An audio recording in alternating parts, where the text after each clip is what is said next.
IB ഉദ്യോഗസ്ഥയുടെ മരണം നമ്മളെ വല്ലാതെ ഞെട്ടിച്ചതാണ്. പിന്നീട് അത് ആത്മഹത്യ മാത്രമല്ല, ആത്മഹത്യയിലേക്ക് നയിച്ചതാണ് ഈ സുഗാന്ത് എന്ന് പറയുന്ന ഈ IB ഉദ്യോഗസ്ഥയുടെ സുഹൃത്ത് എന്നാണ് മനസ്സിലാക്കുന്നത്. ഇപ്പോൾ ബലാത്സംഗ ശ്രമം അടക്കമുണ്ടായിരുന്നു, ഗർഭഛിദ്രം അടക്കം നടത്തിയിരുന്നു എന്നാണ് പുറത്തു വരുന്ന വിവരങ്ങൾ. ഇപ്പോൾ പണം തട്ടിയെടുത്തു എന്ന വാർത്ത കൂടി പുറത്തു വരുന്നുണ്ട്.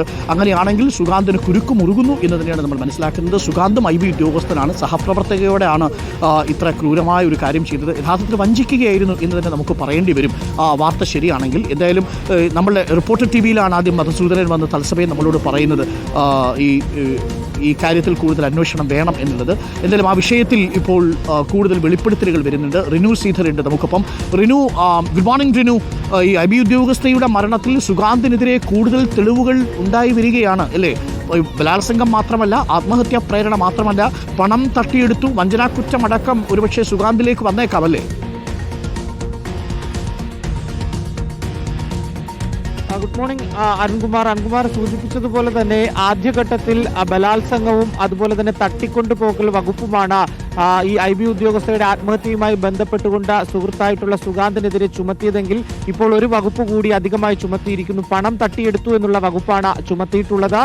ആദ്യഘട്ടത്തിൽ തന്നെ ബന്ധുക്കളുടെ ഒരു ആരോപണം ഈ പണം തട്ടിയെടുത്തു എന്നുള്ളതാണ്. 80 രൂപ മാത്രമാണ് തങ്ങളുടെ മകളുടെ ഈ അക്കൗണ്ടിൽ ഉണ്ടായിരുന്നത് എന്നുള്ളതാണ്. തുടർന്നാണ് പോലീസ് ബാങ്കുകളിൽ അക്കൗണ്ട് വിവരം നൽകുന്നതിന് വേണ്ടി കത്ത് നൽകുന്നത്. അതിന്റെ അടിസ്ഥാനത്തിൽ നടത്തിയ അന്വേഷണത്തിലാണ് ഏകദേശം 3.25 ലക്ഷത്തോളം രൂപ ഈ സുഗാന്തിന്റെ അക്കൗണ്ടിലേക്ക് IB ഉദ്യോഗസ്ഥരുടെ അക്കൗണ്ടിൽ നിന്ന് നൽകിയിട്ടുണ്ട് അല്ലെങ്കിൽ വാങ്ങിയിട്ടുണ്ട് എന്നുള്ളൊരു കാര്യം കണ്ടെത്തുന്നത്. അത് കഴിഞ്ഞ ദിവസം നമ്മൾ വാർത്തയായി നൽകുകയും ചെയ്തിരുന്നു. ഇപ്പോൾ പോലീസ് അതുകൂടി അധിക വകുപ്പായി ചുമത്തിയിരിക്കുന്നു. പണം തട്ടിയെടുത്തു എന്നുള്ള വകുപ്പാണ്.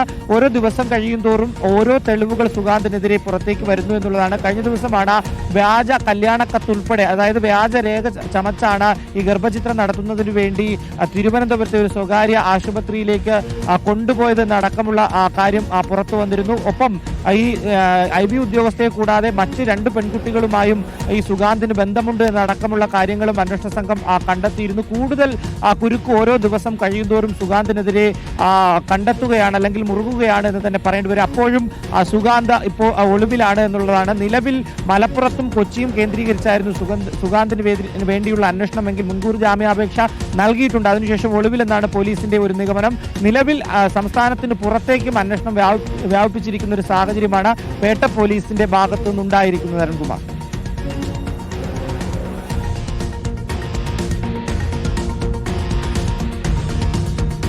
റിനു ശ്രീധറാണ് വിവരങ്ങൾ നൽകിയത്. എന്തായാലും പുറത്തുവരുന്ന വാർത്ത അത്ര ഗുണകരമല്ല.